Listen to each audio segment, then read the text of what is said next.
It is up on YouTube now, and it was really good. Last week we had a really good discussion, and it was really fun and interesting. So for next week, I'm still kind of formulating how I want to wrap it up, because next week will be the last one. We won't meet on Easter, but we're going to sort of have Easter as the terminus.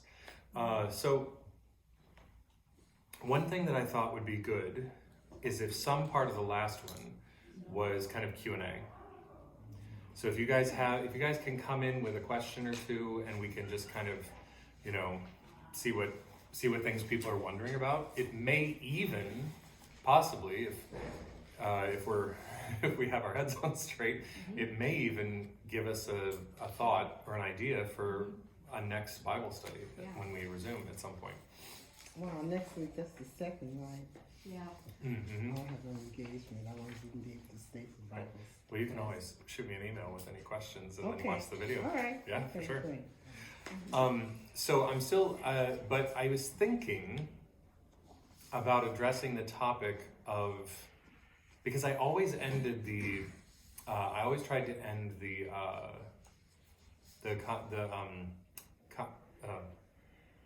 class. Sorry, I slept terribly last night. Confirmation, thank you. I kept wanting to say confessional class. The confirmation class. I always ended it with the same thing, but I have to ask: has everybody here seen or read all of Harry Potter? So, you guys have? Okay, you haven't? My kids grew up on Harry Potter. So. Oh, so you have? Okay. Yes, oh yeah. Great. Okay, but you haven't? I haven't seen all of them. Okay, because I don't want to ruin it. Oh, that's okay. It's okay? Okay. That's okay. Okay, all right.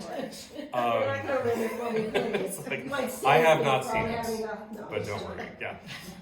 Yeah, there are a couple of examples that I always use, because one of the things that is clearly a matter of concern for the Bible and people who are who make use of it is this question of faith. And I don't try to explicitly and exclusively define faith.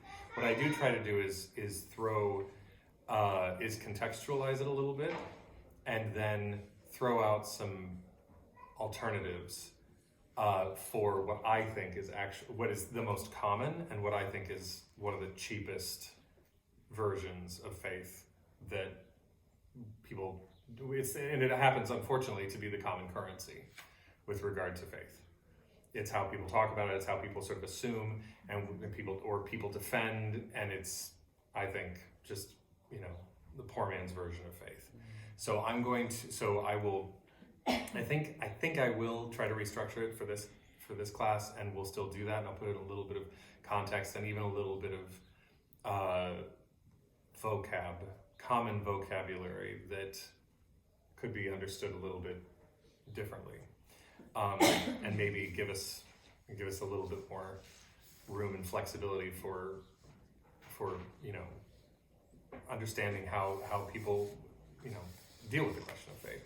So, but today, speaking of faith, the messiahs is part of it. What does that mean? And believing in messiahs.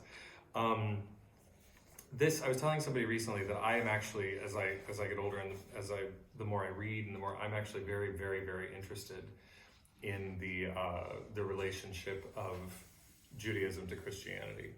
And one of the things that's really interesting is the areas that you say, well, this doesn't this, and they believe this, and they don't believe that, and they don't accept this, and they don't accept that. And what's interesting is that in so many cases, most of those little things would not be true. So the Sadducees didn't believe in resurrection, and so Jesus disagreed with them. So did the Pharisees. But Jesus made strong, he reached out strongly to the Samaritans. They also didn't believe in resurrection. This was a point of contention later between Rabbinic Judaism and Samaritans, right? Then there are questions within, like today and during John's reading, during the reading of John, you see it all the time, the Jews. This became a huge, bolster for people who wanted to talk about talk about, or, you become or act anti-Semitically, right, in the early Christian church, and this is a huge point of contention for Jews and Christians all the way down to today. But on the other hand, some translators would say, well, it's not really right to just translate it as Jews, but it really is more of a reference to Judeans, particularly Judeans in higher status Judeans who make the decisions. I know a Jewish guy he's just convinced that Jesus was a Pharisee. You go, well, how could that be if he was always railing against the Pharisees? Well, Jesus was from Galilee, and it's very possible, it's maybe even likely, that most of the Pharisees that he encountered were Shammai Pharisees, Shammite Pharisees from the school of Shammai, rather than Hillel Pharisees. People have said for years that Hillel was not that different from Jesus.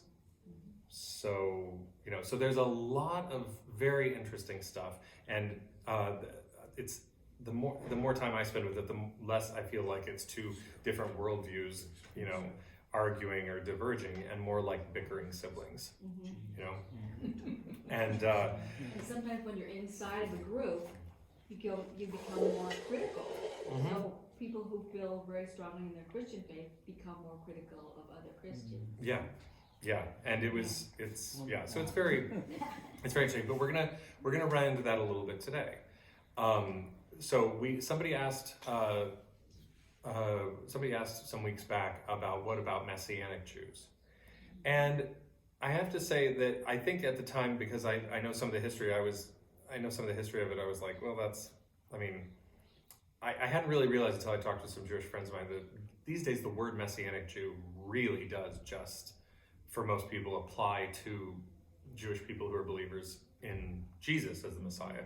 The problem is then, what do you call Jewish people who are waiting for a Messiah but believe that that's a thing, versus Jewish people who are not? Do you call them Messianic Jews? Well, no, that's a different thing. But it's not like expecting a Messiah is an explicitly Christian thing, because as you'll see, this is where we're headed today. But let's start with prophets. So there's a range of prophetic experience, from sustained personal contact with God to short revelations that are primarily through messengers, which is what the word angel means. An angel means a messenger. And what's interesting is that in the oldest parts of the Bible, scholars have noted that the appearance of an angel and the appearance of God, and the presence of God, is it's really barely discernible. The angel appears and the Lord speaks. The Lord appears and the angel of the Lord speaks. It's basically little different from an appearance from God. It becomes a little bit different as it goes on. You start to even in later parts of the Bible, you start to even get named angels. Not many, there are a few, but very near the end. I think, is it like Daniel? I can't exactly remember, but they're in the late books. Oh yeah, you're right.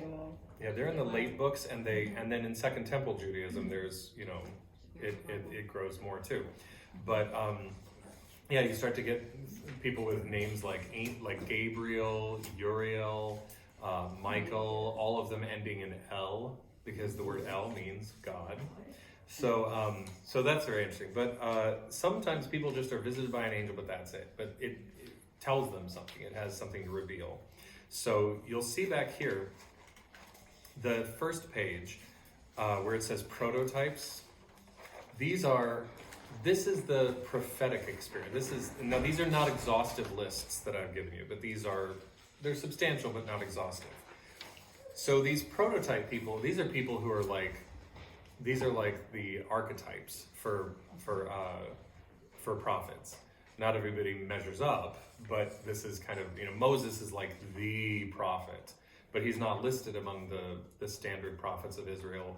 But most of the prophets that we think of are people who sort of follow after. I mean, it's a bit of an overstatement. He is considered a prophet, but when we talk about the prophets in the Bible, we're usually talking about like the people that we have books of, right?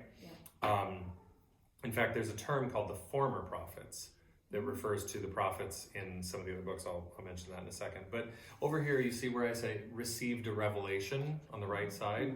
These are people who experienced something that was taught to them, told to them, or what have you, but they didn't have particularly long, sustained interactions with God. But yeah, so throughout the Hebrew Bible, we see the gradual increasing hiddenness of God. People sometimes have referred to this as the hidden face of God. It gradually disappears, even to the point that in the book of Esther, God isn't even mentioned. But in the garden, God walks and talks with Adam and Eve, and he's like face to face. That's the whole point, is he's with them. He can be with them any old time. But especially after the garden, and further down the line, we see that not as much time is spent directly with people. Abraham does dine with God, talks with God face to face, and haggles with God, argues with him. But then by the time that we get to, Jacob has encounters. Jacob encounters an angel who fights him by the river Jabbok and wrenches his hip out of socket. And the angel says, he renames him Israel, saying, because you have struggled with God, implying he's God, but an angel form, so again, there's this hedging. Is it God present, or is it an angel, or is that the same thing, right? Draw that picture that you had up last time about the two circles, yeah, and the distance and the places where we meet heaven and earth. Remember that Venn? yeah, the Venn diagram where that was really so the sacred space, or even we could say the sacred space or encounter. There's heaven or God space, and the cosmos. I'll use the word that the Bible uses, especially in the New Testament. So, but gradually, then Moses encounters God, but can't actually spend physical time with him. In fact, Moses requests to see God, and he goes, "You'll die. There's just no way. You'll die." And so he says, "I'll tell you what. I'll pass by. You hide behind that rock. I'll pass by you, and you can see my glory from behind." Sounds like a guy with a camera, taking a video of a girl he likes rear end. It's like, you can see my glory from behind. But that is where that comes from. I was bringing up the her, did she? Like what you see? Talking about behind. Yeah. But You can see my. it's a very holy class. Yeah. You can see my. But yeah. See my backside. You can see my backside. It's pretty nice. Yeah. You'll like So it. But he then comes down the mountain. So Moses gets moved. He gets moved. But yeah, so he comes down the mountain with what sounds like a sunburn. And what's funny is that this radiance, this kind of radiating light, response that he comes down somewhat changed. What's interesting is that, speaking of anti-Semitism, this is translated as kind of like halo or whatever. It's this kind of encircling thing, and that word then gets misunderstood as so you've seen those pictures. It's not always just a halo, but actually like that their heads are glowing. That is then translated as I can't remember, it's cornea or There's a cuerno. Nimbus is one of them. It's like crown, Corona. and crown is this idea they have a crown, but this gets mistranslated or misunderstood as corno, which is a very similar word, but that's horn. And so you'll see paintings of Moses with little horns. And this gave rise to this later anti-Semitic idea that Jewish people have horns. Wow. That is reviving itself today. Is it really? And all the anti-Semitism that is coming forward in huge, exponentially. That's gross. Yeah. Well, so anyway, this continues on. We're just increasingly, people are not really seeing God in the in person or whatever. They are given visions sometimes in some cases, and they are definitely visited. Isaiah is visited, I believe, by an angel who then touches his tongue or touches his lips. I think his lips with a hot coal to purify him to be able to speak the words of the Lord to the people. Ezekiel is given a very involved vision that you'll see on Ancient Aliens. And who eats the book? Eat this book. There's somebody has to eat the book. Well, Ezekiel eats poo. He cooks. And Somebody eats the book. I can't remember. Maybe Elijah knows. Elijah might know. He's been I know rewatching. nothing about any of this. Yeah, Ezekiel is told to cook some cakes of some kind over dung, like a dung, like mixed. It's kind of all mixed. He has to eat some poo. Yeah. It's pretty gross. But anyway, so more and more this kind of hidden face of God, and so the prophets. So prophets are those for whom an experience of God's presence or God's divine concerns are thrust upon them in a way that cannot be ignored. Remember, some weeks ago, I mentioned that the prophetic experience, the Hebrew language, mirrors the legal language for rape or sexual assault. So it is a compulsion that they have zero control over. They are overcome by the experience and have the full compulsion. They just can't. It can't be ignored. Oh. So that is it's unpleasant, but it does give some kind of sense of. But I mean, I also, just because that's distasteful, I think that it's not that different from being like, well, you're underwater now, you're gonna have to hold your breath. You can't force me to hold my breath. Be like, all right, So I mean, yes, that's the language that they chose to use, but I think the idea is one of compulsion relative to just acknowledging reality, So now this is important because people, I think, wildly overplay the predictive hand, like the predictive aspects of the Bible. Prophets are not, and this was done beautifully done by Abraham Heschel. They were not characterized primarily by predictions about the future. So the prophetic voice is not a predictive voice primarily. They were most of the predictions were conditional. In most cases, they were conditional. If you do this, then this, and if you do this, then this, and some of those don't even happen. Right? There's even one that Michael Heiser pointed out that like God says, or somebody speaking on behalf of God says, well, this will happen or this will happen, and neither of them happened. Right?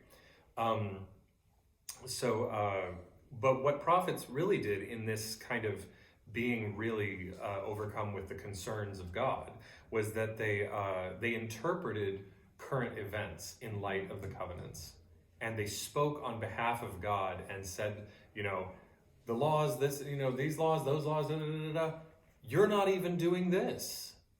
Like there, however many laws over here, you're not even doing, you've got this whole alphabet, you're not even doing A, B, or C, And this, people today, a lot of people have used for things like civil rights and for, social concerns, they've looked to the prophets because there's so much in there about the social concerns and love of neighbor that it's a rich field to cull from for language to describe these priorities. And two kinds. There's people like Jeremiah who spoke from the outside, critiquing the higher ups or the inside, and then Isaiah was more of an internal prophet. He was already within the status quo.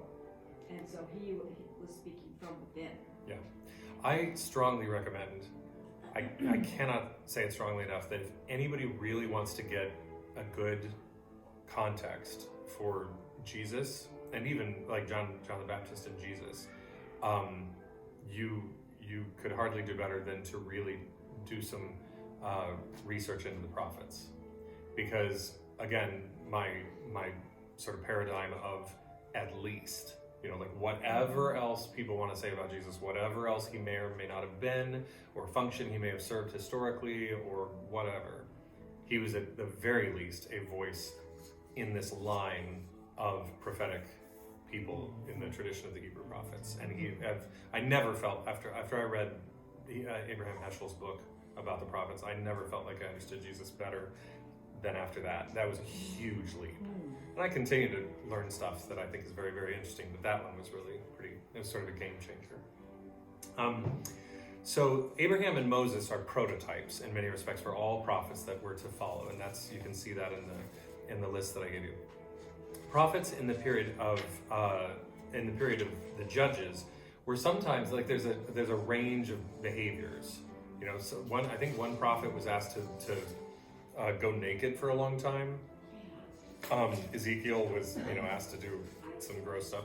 Hosea was asked explicitly to stay with his unfaithful wife, no matter what, as a His despite wife was named repeat. Homer.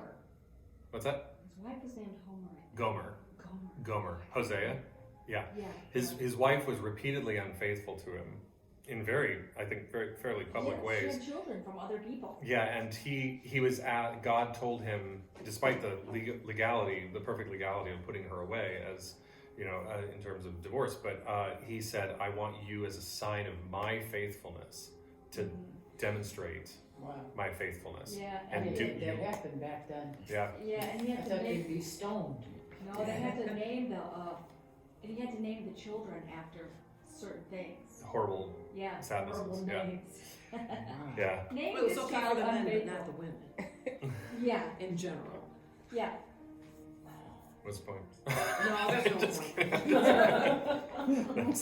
So Samuel was believed to have been that you hear about like bands of prophets, like you hear it. So there were these. Sometimes they were ecstatics, people who you've heard of whirling dervishes from South Asia. Whirling dervishes, these it's different culture, but this idea of ecstatic practices. For those of you who don't know, the word ecstasis. So stasis is like your personal an entity's equilibrium, right? So that's your equilibrium state. So your ecstasis is when your means so like extraordinary, outside of the ordinary. Expatriate, you're outside of your patris, your country, right? Ecstasis means you're outside of yourself. So they were ecstatics. Prophets. Samuel was the last of the judges and the first of this sort of series of prophets.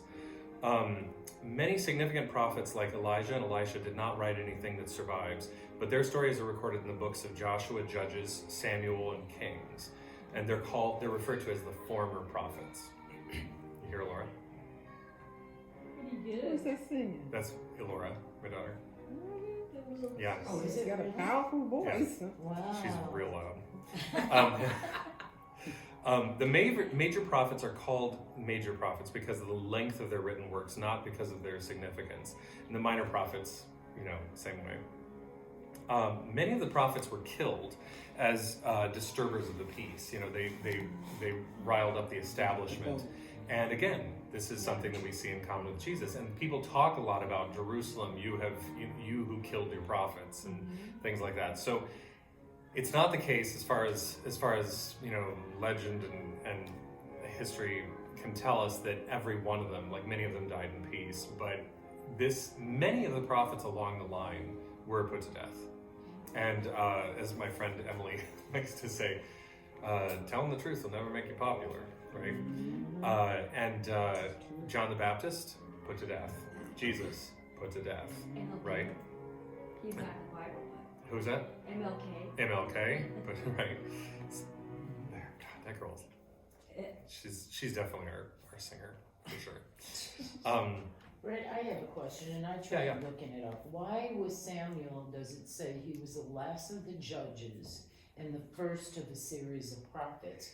Because it's not showing me what they're considering prophets and judges is basically the same. Yes, many of the judges would probably fall into the category of prophetic character. What really kind of is the dividing line is it's not a super clear delineation between the character of those two people. The difference has a lot to do with what's kind of taken away. A lot of the judges may have been prophetic characters, but they were in charge of Israel. Okay. And the Once you get a prophets were monarchy, not. Once you get a monarchy, there's a division, and the prophets are not like, Right. they have no administrative Okay. power. They They So are- it's just the power. They Yeah. say, oh God, can't we be like everyone else? Yeah, Please, they let's actually have a very- king. Yeah, they very often actually speak up against, they're a voice that of conscience against the people in power, against the monarchy, against the people in charge. And so, but before that, the any prophetic voices were either just, you know, random prophets like Iddo the seer. They talk, or is that during? Iddo. I'm not sure if that's during the time of the judges. He's random people I mention him. You're like, who is this dude, right? I gotta look him up. But so like for example, Balaam is a prophet. He's not a king of anywhere. And Balaam spoke, He's also not an Israelite. and silenced the prophet's madness. But so there are prophetic figures, but within Israel, early Israel, pre-monarchic Israel, you have many of the judges were also considered prophetic voices.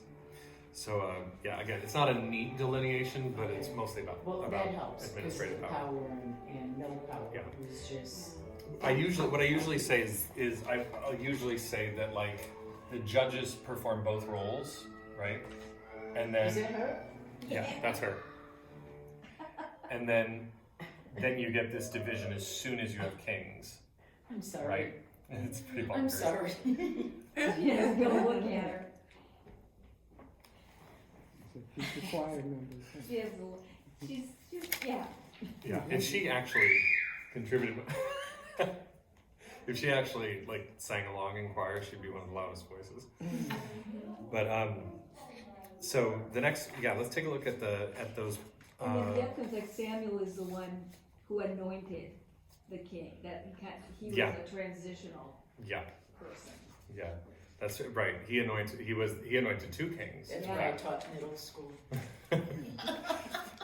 Yeah, no, Samuel actually anointed Saul and David, the first two kings.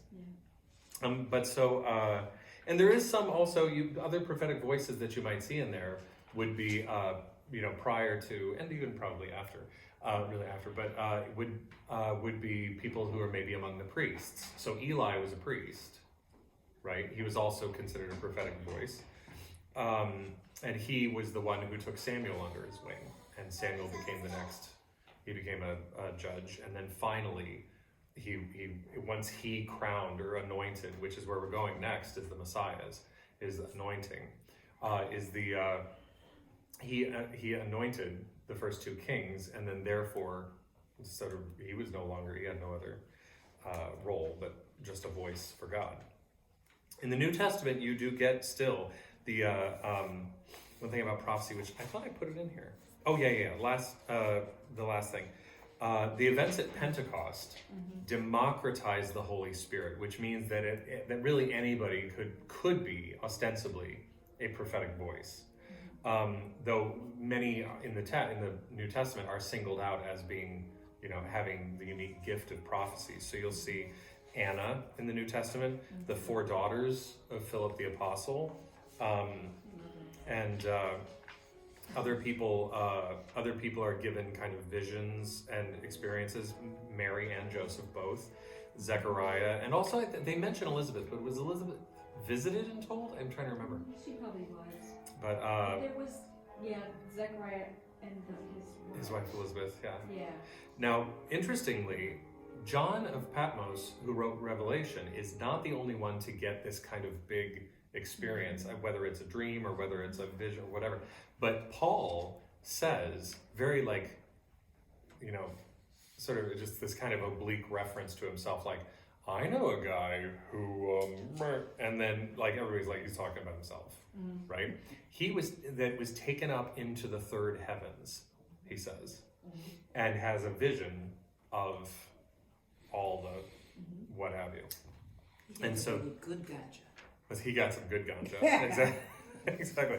And then Stephen, when he's being stoned, upon his death, has a vision. And then Peter also is visited by an angel. So let's take a look here at the Messiah. So the word Messiah means the word Moshiach in Hebrew means anointed one. And it's translated into Greek as Christos, which is where we get Christ, and christen, and to christen is to anoint, right? We sometimes say christen, we think it means to name, but it actually is an anointing process. The purpose of anointing with the holy anointing oil was to sanctify or to set apart. So it's kind of redundant to set the person or object apart as kodesh, which is Hebrew for holy, but really that's redundant because it means to set it apart as something set apart. Because holy doesn't mean better than, not necessarily. The word holy or sanctified, sanctus, or kodesh means other. And the kodesh ha-kodesh, the inner sanctum of the temple and the tabernacle, and then later the temple, the kodesh ha-kodesh is the other within the other. Like it's the holy of holies. It's like, this is so other, it's so restricted that really only, like, God can be here, but other people can't unless you're a super duper pure high priest, purified high priest, ritually purified. You can go in there. Nobody else can, because there's actually health risk, like Moses seeing only God from behind rather than, people actually approach the mountain during the Exodus story and die, right? They touch the ark to stabilize it. They touch the ark because it's kind of going unsteady. They reach out and touch the ark and drop dead. Those stories are Yeah. in there, guys. Those stories are in there. Yeah, it's very interesting stuff. So, I like it. It's very interesting stuff. like it's a very banal example, but it's a like ramped up version. Anointing and sacralizing something, sanctifying something is a super ramped up version of me going, this isn't just any rock, it's my paperweight. Yes, yeah. You know what I mean? Yeah. Like it covers from that all the way to this is God's space. This is very other. But that's what it boils down to, is it's a distinction. And they used to say that if they decided the books that were to go into the canon, the book, the word sometimes literally means if it doesn't make your hands dirty, but it doesn't mean dirty like bad. If you don't have to wash after you've touched it, then it's not the holy thing. Well, it's like the word vulgar. Do you guys know what the word vulgar means? Bad. Dirty. No. No, the word vulgar is Latin. And in fact, you get Vulgate Bibles. You get Vulgate Bibles, Vulgate texts. You go like, well, what is that? How could you have a vulgar Bible? Because the word vulgar means common. So the first Vulgate Bibles, it's so interesting that like in the Second Vatican Council, people were like, nobody can read Latin. What is this holy language? The first time that it was translated into Latin, the Vulgate, was I believe Jerome. I think Jerome translated, was the Vulgate Bible. It's the vulgar Bible because Latin was the language that most people could actually read if they could read at all. They could read Latin. They could finally read it. Like people in France could finally read the Bible because they don't speak Hebrew or Greek, right? So the Latin Bible was the first common language Bible. So the opposite of vulgar is holy or set apart or set aside to specific purpose rather than the common. The holy water versus the common water, right? The holy this versus the common that. It tastes the same. I put Kool-Aid in mine. But yeah, so many people now this is where things get kind of interesting. Many people in the Bible are anointed, including all priests and all kings. All of them would be messiahs of one shape or another. The anointing is usually done with a scented olive oil. But over time, gradually, there is a distinction between people who have been anointed and a particular anointed figure toward a particular aim, usually of deliverance or salvation. And these aims vary in expectation. But even before the big ideas of deliverance and salvation happen, like David refers to King Saul as God's anointed one, right? I won't kill him because he's God's anointed. So there is one of the distinctions in Hebrew, and I'm not, I always say this about piano, like I'm not a bad piano player. I'm not a piano player. I'm not a bad Hebrew scholar. I don't know any Hebrew. I don't speak Hebrew or read it. But there is a distinction between ha, something or other. So for example, the word Satan does not mean Satan like we think. The word Satan means adversary, which is why Jesus can turn to Peter and say, "Get thee behind me, Satan," because in that moment, Peter was acting with an adversarial spirit. He says, "You're thinking as men think, not as God thinks. Don't try to prevent this mission. Don't try to stop any part of it just because you don't like it. You're acting as a Satan." There's a distinction between that and ha-Satan. And that is the Satan. So somebody's going, "Oh, that's a definite article versus an indefinite article," right? The, dog as a thing in the world, dogs, plenty of dogs versus the dog, right? Same thing with ha-Moshiach. Ha-Moshiach is the one. So people will say, like King Saul is God's anointed, right? He's not, you're like, well, there are lots of anointed people. Yeah. But this, so you start to see particular people singled out over time. And then David himself is the Messiah. There's, but then, let's see. Some descriptions propose that the ha-Moshiach, that the Messiah, will be a deliverer from captivity. Some from oppression, some I'm sorry, my writing here, I screwed this up. Some will help some of the descriptions suggest that they will help to institute sovereignty in Israel again, right? So there's a Messiah who may deliver from bondage, right? It's out of Babylon, but maybe there's a Messiah that will help them restore Israel as a kingdom. Are they necessarily the same thing? Who knows? Eventually, descriptions began to include not just political changes, but world order changes. Everything. It won't just restore Israel. It won't just deliver us out of bondage. It won't just restore Israel. It won't just be a king on the throne in Israel.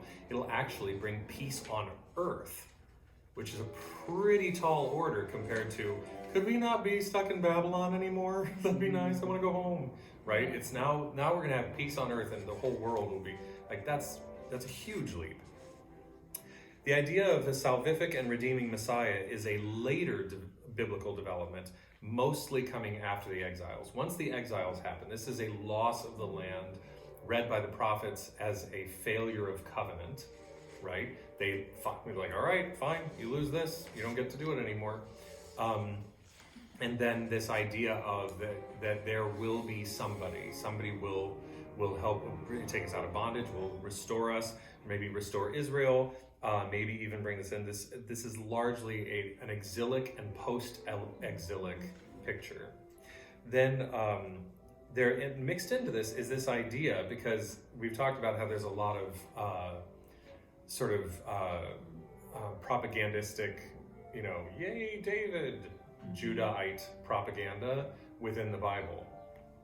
And rightly or wrongly, just because it's propaganda doesn't mean maybe Judah should have been in charge. Maybe David was meant to be, but it's clearly there. It's written into the text. They're really making a big, making hay of David as worthy. But the idea of Davidic ancestry, and then also coming to militarily restore Israel to sovereignty, that slowly gave way as the idea, as they were losing more and more and more. They weren't just taken over by Rome. They lost Jerusalem. The temple was destroyed, and the picture of anything happening just got further and further away.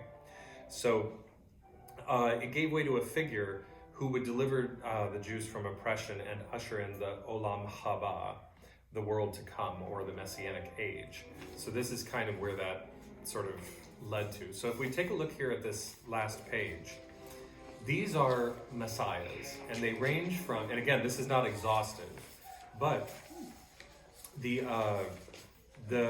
people in the beginning, these are people that are called or referred to as Messiah, or as an anointed one in the Hebrew Bible.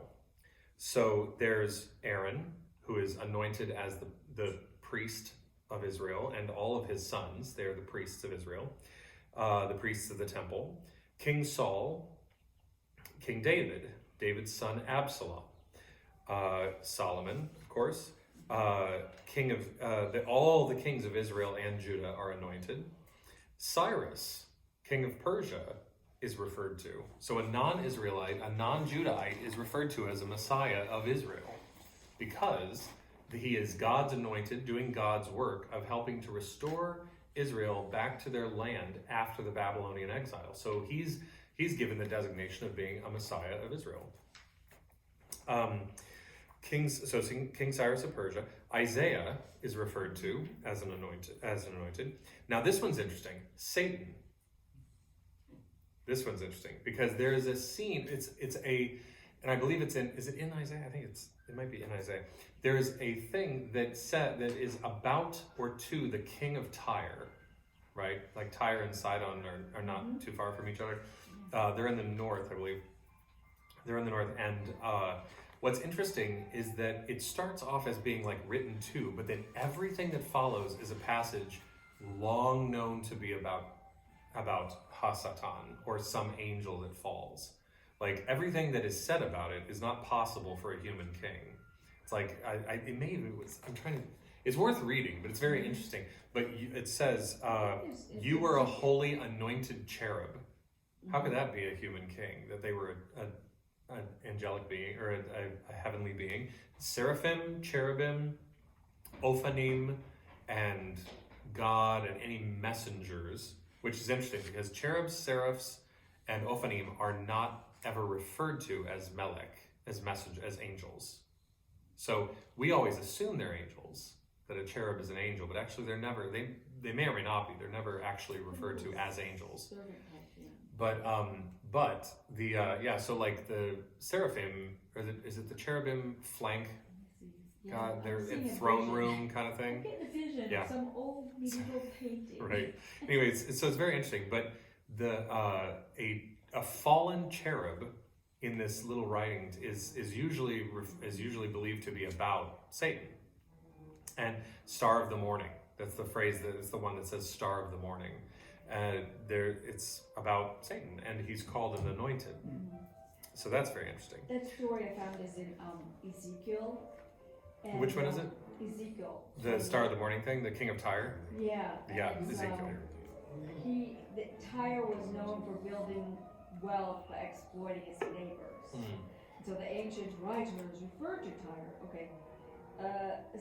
like a center of religious idolatry and immorality. Well, okay. So the people of Israel themselves are referred to as anointed. An unnamed figure in the prophetic vision of Daniel, who may or may not be the Son of Man, that is like right in those prophetic visions. It could be the same person, but it's just there's a prophetic figure who's referred to as anointed, but it's not specifically linked in exactly that same spot. But it could be. There are two unnamed simultaneous figures that take positions beside the Lord of all in the prophetic visions of Zechariah. So who are they? Now then, Jesus' time, in Second Temple Judaism, people like to think, well, Jesus was the Messiah. We're like, well, Jesus was one of a few, because there were a handful of claimants to the title of Messiah. First, there was Judas the Galilean. There was a man named Simon of Perea, a man named Athronges. All of these guys were like either proclaimed or were claimed to be or were proclaimed the Messiah, the awaited Messiah, and rebelled against Rome. All of them unsuccessfully. Jesus of Nazareth was among these, let's call it for the moment, failed messiahs, because he in fact was also put to death. We'll come back to that. We'll just put a pin in that. Menachem, who was one of the Sicarii, the zealots who had the short curved dagger, they were known as the Sicarii. He led a rebellion. He was actually the son of Judas the Galilean. Simon Bar Jorah was a Messiah claimant who part of what he did is in no small measure responsible for. It was partaking in the Jewish-Roman war that led to the destruction of Jerusalem. And then Make sure. I think Sarah got her. Yeah, I think she's got it. I just want to make sure she doesn't need help. I'm gonna go check. Seems to be calming down. Okay. Subsiding. So after the loss of Jerusalem, after the destruction of the temple, that doesn't do away with messianic figures or messianic, depictions, or sorry, aspirations is a better way to say it. A man named Theudas, a Samaritan named Dositheos, and then famously Simon Bar Kokhba, who also led a revolt in 135-ish, or right around 135, that again was doomed to failure. But he was a big one.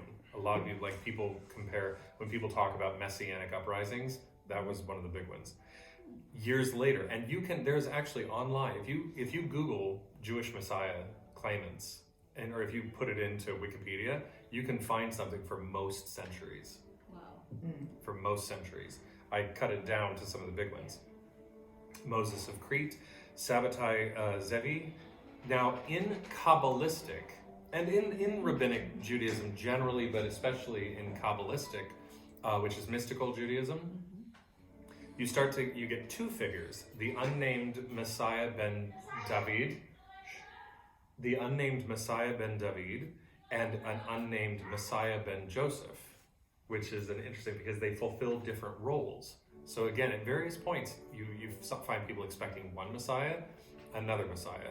Jesus speaks very, very, very highly of John the Baptist, right? Almost as though they kind of have a tandem thing going on, right? They, for a while, have tandem baptism ministries at different points along the Jordan. So that's interesting. And then Jacob Joseph Frank, who was, I believe, somewhere in Ukraine, in Jewish communities in That's Ukraine. my name too. What's that? That's my name too. John Jacob Jingleheimer Schmidt. Yeah. Sorry. Judah ben Shalom. Now this one's interesting. Yosef Yitzhak Schneerson, who was one of the Lubavitcher rabbis. Say that In the word Orthodox- again. Lubavitcher, he's Okay. Lubavitcher rabbis in the Orthodox community. And then Moses Mendelssohn Schneerson, who is known as the Rebbe. He was like the rabbi. The Khan rabbi. He was believed widely, very widely, to possibly be the Messiah, and he only died in 1994. Wow. You're kidding. Nope, he was a huge figure in contemporary, or at least near contemporary So Judaism. where did He was live? massive. He lived in America. Oh, Wow. Yeah. And he was a huge proponent of outreach. A lot of his work was to sort of unobservant Jews. Oh, to revive them. But I believe there was some component that reached out beyond Jewish circles too. But he was a huge positive, he was really big, really big. Interestingly though, he thought his father, he was the one that people were wild about, thinking he might be the Messiah. He thought his father was a good candidate for it. Now, was Which is very interesting. Joseph his father? Yeah, I believe so. I'm pretty sure it's his father. Unless I'm mistaken, I read it wrong. It was his grandfather, but I'm pretty sure it's his father. But let's really quick, going back to that pin that I put in Jesus of Nazareth. Since this is a Christian church, I'm gonna put a little plug in for Jesus. One thing. You can do that. One thing that's, I think, worth keeping in mind is that even if we leave out the question of the sort of Council of Nicaea questions about the nature of Jesus and fully man, fully God, and what was achieved or not achieved by death, by resurrection, by whatever. I think sometimes we miss the forest for the trees. If you want to talk about a ministry that has an ethical code born of a covenant with a single God, so a monotheistic religion with an ethical code that boiled down to the sort of the fundamentals of the teleology of Israel, right? The goal, aims, and purpose of Israel and the Bible. And you want to think about like outreach and influence in the world. You'd be hard pressed to have anybody in these lists from Second Temple Judaism onward, and even before, even biblical people, many of them, you'd be very hard pressed to find somebody with a wider reach than Jesus of Nazareth. It's insane to think that anybody has ever, in the Jewish tradition, has ever had as wide a reach as Jesus of Nazareth and the movement that sprang from him. It's not even contestable at all. It's the most obvious thing about it. Now, does that mean, and this is an important point, because on the one hand, you have to ask, well, did Jesus actually fulfill the Jewish expectations of Messiah? Well, no. Then again, do we always have a right to expect what we were expecting? Do you think that the Israelites in Egypt expected their salvation to come from Pharaoh's household? No. Do you think that the Israelites who found their way into Egypt in the first place expected to find in Pharaoh's household their brother? Right? Do you think that there are a lot of things. Do you think that Israel expected to find their champion against a massive Philistine force like Goliath in a small shepherd boy? I think it's fair to say that a lot of the history of the biblical text is one of upended expectations. So that's one thing. However, still, promises are promises, things like whatever. So we say, do you have a right to expect anything? Okay, fine. But then again, as somebody pointed out, I was listening to them today, it's worth noting that Christians don't think that Jesus fit the bill either. Because both Jews and Christians are awaiting the same Messiah, like triumphant Messiah to arrive.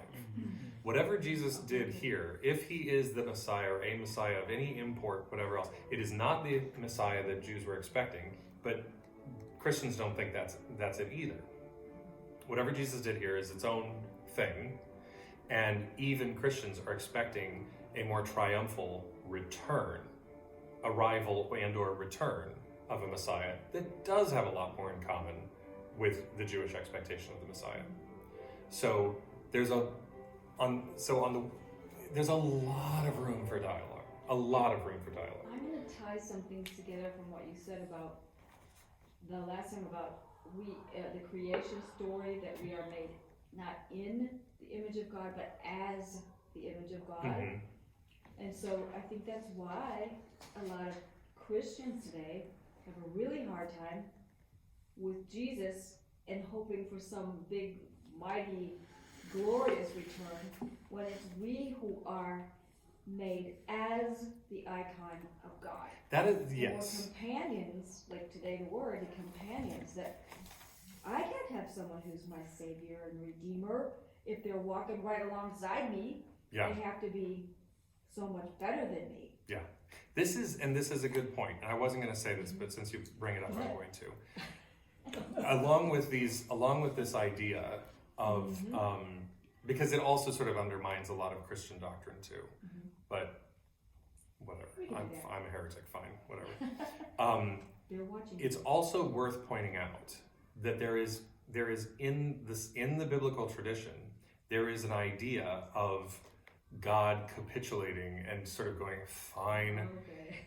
but not really wanting it. Right. Right? So we are meant to be the representatives of God here. You're not allowed to have icons, statues, whatever else of gods or God, me, God, because you're my icon. You are it. If you make these things, you're shoving off the responsibility onto that piece of wood, that carved thing, but you're the image of God in this world. If you engage in that, you're just shoving the responsibility off here. Okay, you guys, Israel, you guys live in tribes, you guys live with, I need the car key. okay. You guys live, you have judges who will be in charge of everything, but you guys live according to these laws, and, there we go. And everything will be and I will be your king, God. I will be your king. And then they go, oh, well, we want a king like everybody else has a king. We want a king. Like, well, if you have a king, and there's this whole diatribe, this whole thing God says, he's like, if you have a king, he's gonna take your sons, your strongest people, he's gonna create armies, he's gonna send them off to battle, they're gonna die, he's gonna take your money, your goods, and your whatever else, and you're just gonna have, because this is a whole thing. Monarchy is a whole thing. This kind of government is a massive thing, and you're gonna foot the bill rather than governing yourself. I will give you local governors, I will give you all that, but and then finally he's like, fine, you can have a king. There is a really long passages, I don't know if it's in Samuel, but there is in the Old Testament a whole debate between God and all these people asking It's in Samuel, for yeah. a king. Yeah. And then you get, then you start to get people wanting a Messiah. And Jesus shows up and says, pick up your cross, right? You guys. And then we say, thank God Jesus did it for us. Again, right? This is like, at every stage, we are, there's this really consistent propensity in us to just kind of move the responsibility over to somebody else and just lay it. In fact, and we do it both in just general responsibility, but also culpability. This is the whole scapegoat thing, and it just goes inside. Like, and when we fail to take the responsibility on ourselves, when we fail to live in this way, and that we find that we go, can somebody? We just want Big Daddy King to do it, or Big Daddy government, or Big Daddy whatever, or maybe a Messiah. It would be great if somebody just come in and save us. That'd be awesome. And then you're like, part of it is there is a dual, two things at the same time. We can't always do it. It goes back to the all have sinned and fall short of Right. everything. And so we don't need to be beating ourselves up all the time. but there's There's a whole debate. But then when we fail to be responsible or to do as we are called to do, then when stuff goes bad, we look absolutely everywhere but at ourselves for culpability. Yes. And then we say kill that goat. And that's That in the goat, that'll song hold our again responsibility, or today. kill that, crucify that person.